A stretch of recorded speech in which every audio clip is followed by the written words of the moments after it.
Hi mga kalabs! Kumusta po kayo? Sobrang late po pala yung agahan namin dyan mga kalabs. Sobrang late na rin po kasi kaming bumangon.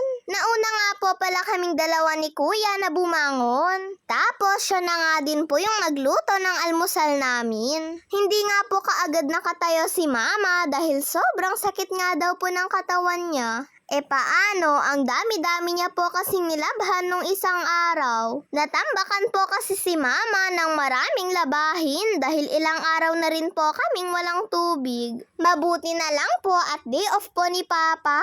Si Papa nga po yung nag-igib ng panglaba ni mama. Kapag po kasi si mama pa ang nag-igib at naglaba, nako baka wala na nga po siyang matapos. Ang hirap-hirap pa man din pong mag-igib tapos bubuhatin pa. Mabuti naman po sana kung malapit lang. Noodles po pala, eto pong niluto ni kuya. Kaya si mama nagtitinapay po. Kami naman ay nagkakanin. Okay na nga daw po kay mama, eto pong noodles at tinapay. Pagkatapos nga po namin kumain ay nagpapalaman nga po si Papa kay mama ng tinapay. Strawberry jam po pala, eto pong palaman ng tinapay. Ayaw ko nga po ito mga kalabs, pero sabi nga po ni Papa ay tikman ko nga daw po. Pinipilit nga po ako ni Papa na tikman mga kalabs dahil masarap naman daw ito. Pero sa totoo lang ay hindi ko nga po malunok-lunok. Pero dahil baka magalit si Papa, nilunok ko na nga lang po. At nagluto po pala si Mama ng sinabawan. Patas po pala ito ng baboy. Nung binili na nga po ni Mama ay pinachop niya na nga po sa pinagbilhan niya. Hinati nga lang po ito ni Mama dahil dalawang luto nga daw po yung gagawin niya dito. Madami naman na daw po ito mga kalabs. Lalagyan po pala ito ni Mama ng mais. Nung malapit na nga pong lumambot yung karne ay nilagay na nga din po ni Mama yung mga mais. Hiningi nga lang po ito ni Mama kay nanay. At eto nga daw po talaga yung lutong gagawin ni Mama dito.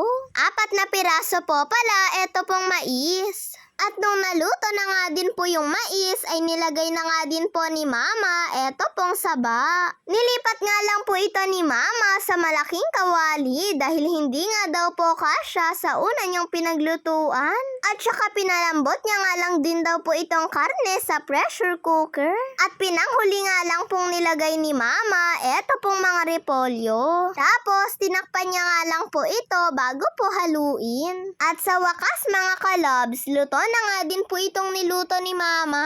At pagkaluto po pala nito ay tinikman na nga din po ito kaagad ni Papa. Nako, at nung pagkatikim nga po ni Papa, sabi niya nga po ay kakain na nga daw po kami. May pupuntahan po kasi sila Papa mga kalabs Kaya sabi nga po ni Papa ay pag-uwi na nga lang daw po nila ni Mama bago daw po siya kumain. At nagbigay din po pala sila tito ng sopas. Sabi nga po ni Mama ay kumain nga daw po muna si Papa ng sopas bago nga daw po sila pumunta sa pupuntahan nila. Medyo nagugutom na nga din daw po kasi si Papa mga kalobs. Kaya eto at binigyan na nga lang po muna siya ni Mama ng sopas. Sinabihan na nga din po pala kami ni Mama na habang naghihintay sa kanila ay kumain na nga lang daw po muna kami ni Kuya ng sopas. Tumikim nga lang po muna ako dito sa sopas ni Papa. Mainit-init pa nga po mga kalabs dahil bagong luto nga daw po ito. Napaso pa nga po ako dyan mga kalabs. Akala ko po kasi ay malamig na. Pagkatikim ko nga po ay nasarapan nga din po ako dito sa sopas. Kaya pagkaalis nga po nila Mama at Papa ay kumain na nga din po kaming dalawa ni Kuya ng sopas. Sopas na nga lang daw po muna para daw po pagka-uwi nila Mama at Papa ay makakain pa rin daw po kami ng kanin. May ipapasa nga lang po kasi si Papa na papers niya sa ospital. Kailangan nga daw po kasi yun mga kalabs. In-update nga lang daw po kasi muna ni Papa yung mga papers niya bago niya nga po pinasa. Kaya nagabihan na nga po sila ni Mama sa pagpunta dito.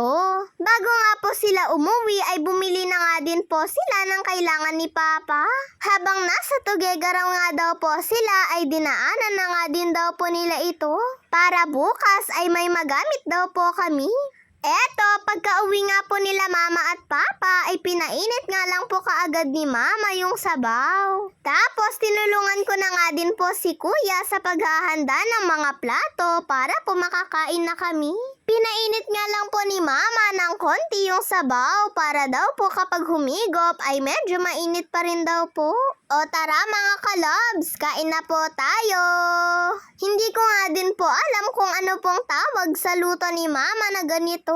Nilagang baboy po ata ito mga kalobs eh. Basta masarap po yung ganito, yung may halong mais at saka po saba. Mas gusto ko nga din po sana kung pechay po yung nahalo na gulay dito.